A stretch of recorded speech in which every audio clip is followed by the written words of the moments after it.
Hello everyone, this is JD Calderon, and this is Indie Comics Explained, and today I'm going to be looking at The Boys Omnibus Volume 3, published by Dynamite Entertainment, written by Garth Ennis, illustrated by Darick Robertson, Carlos Ezquerra, and John McCrea.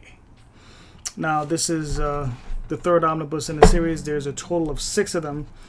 I don't have the other 3 haven't come out yet. I don't even think I've ordered all of them yet. I think I've ordered up to number 5. That's all they've released. But in this book, we have a couple of different stories. The first one is called Herogasm, and the story it sounds just like it is. It's a very it's based on, I guess, the Bahamas getaway called hedonism. So it's called Herogasm, where all of these alleged superheroes go off to some island to spend an entire week fornicating with one another and various professional people who do that type of work. And they pretty much just spend a week doing that under the guise that they're somewhere out in space fighting off some kind of alien invasion. What they're really doing is just having a good time on this island. And while they're doing it, the boys are on the island. They're trying to infiltrate, trying to gather information. The vice president of the U.S. is on the island, also having a good time with these characters. And it's just a whole thing. I'm not going to really show too much. I'm not going to show any of that because there's a lot of nudity.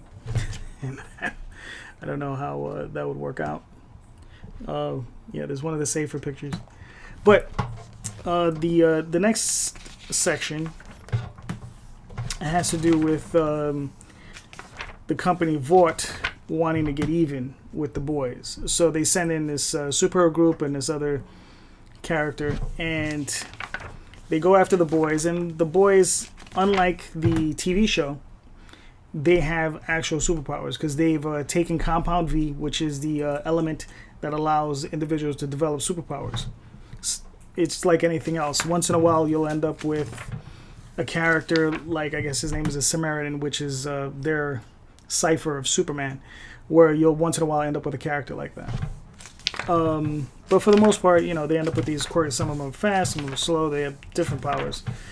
So basically, it's like activating the mutant gene in the Marvel universe, or the Inhuman gene, whichever one, whatever fancies their bones that month.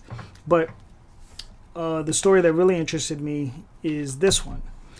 This is the story of Mother's Milk. He's one of the characters in the regular series and part of the boys team, and it basically describes his life and what he went through, and how he was actually born with superpowers. He wasn't just injected with the compound like many of the other characters, Butcher and the other main characters. Just him and the character they call the girl. Those are the only 2 that are actually born with the powers. And basically what happened was his mother worked in a factory that was owned by Vought, and they were developing these compounds to give people superpowers. Vought, I guess they moved the factory to another location, which is just bigger and could do more for them. And they just left the place as is. They didn't scrub it down. They didn't sanitize it. And they just moved some canning factory in there, which his mother worked at. And she, I guess, took in a lot of these chemicals. And his brother and himself ended up with superpowers. His brother's power killed him. His powers developed later while he was in a boxing ring, and he basically destroyed some poor guy during a boxing match. Up until that point, he was human. So, it just tells that story, and it's actually a really good, compelling story. I really enjoyed that. And then it goes on to tell the story of Frenchie and what he went through and the various things he went through. Not as compelling, but still fun. And then it goes to what the girl went through and how she got her powers. So that was that. And actually, she wasn't born with powers. She was, as a child, she ingested she ingested the compound by eating the raw flesh of some people who were just being experimented on. They had this chemical all over them. So, and then this was some other stuff. But all in all, fun book. If you like Preacher, you'll probably enjoy this. It's very over the top. Garth Ennis has very little to no love for superheroes. He thinks he has them. They're very buffoonish, the way he writes them. There's, if you have one good one out of a million, I think it'd be there is one good one, and that's the character who is in a relationship with the other main character. I don't remember everyone's names, but all in all, it is a fun book. The TV show does, I think, a number of things better. But I think also the TV show has they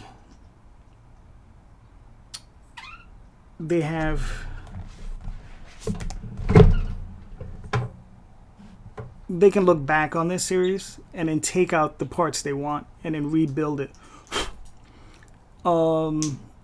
Unlike this, where I'm pretty sure Garth Ennis was just writing it month to month. He didn't finish the entire story and wasn't able to go back. I'm pretty sure he had it well laid out for himself, like where he was going. But he didn't have that whole hindsight thing to go on, whereas, maybe he could tweak this, tweak that to make it a little bit stronger towards the end. And the way Kripke and his crew, Kripke is the showrunner.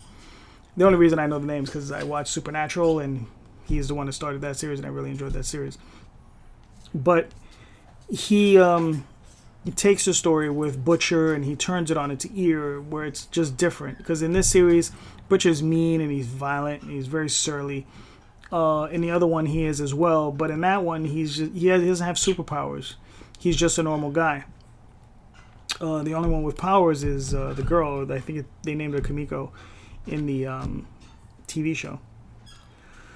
But, yeah, the way they did things in that one is just definitely different. And certainly not as grimy as this one. But, like I said, if you like that sort of thing, I would definitely suggest you pick this up. You're going to also notice a link in the show notes. Currently, I'm working with a group of guys, or a group of other independent publishers, not just guys, but we're doing an indie comics giveaway where they're giving away about $350 worth of indie comics. So you just sign up, and you'll be thrown into this pool, and you'll be able to, you'll have the opportunity to win all these books. A lot of great books in there. Let me see if I can... I have a list right here. One of them's The Black Monday Murders, which is printed by Image and written by an author that I really like, and I can't remember his name, but the book is really good. There's Paper Girls, there's Middle West, which is Scotty Young, which is a very good book. Lock and Key, Joe Hill, awesome book. Umbrella Academy, also a great book. Really enjoyed the TV show. I Kill Giants, also a great book. Black Hammer, they have Scott Pilgrim in there. Sweet Tooth, which is Jeff Lemire, also a great book. 300 by Frank Miller, great book when he's still pretty much in his prime and still doing great stuff. I mean, I guess today is just hit or miss. Frank Miller is always going to be one of my favorites, no matter what. Black Science, also a great looking book. Monsters, great book. The Wicked and Divine, also a great book. And these are all just trade paperbacks. If you've never seen any of these are awesome to have. There's also the Boys Omnibus, the first one, which is also on the list. I Hate Fairy Tales, also by Scotty Young, great book. And Usagi Yojimbo, done by this great Stan Sakai. It's a lot of good books on there, so if you want to go check it out, I would sign up. I mean, I'm part of it, so I can't sign up. But I would definitely suggest everyone go sign up. Jonathan Hickman, that's who does the Black Monday Murders. I mean, I think it's the Black Monday Murder, Black Sunday Murder, but it's a great book. It's just the only problem I have with it, doesn't look like he's working on it at the moment because he's doing some stuff for Marvel, but hopefully I'll get back to it. But regardless, 20 volumes, fantastic stuff.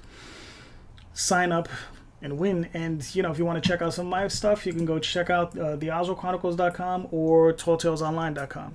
And until next time, guys, have a great day. Good night.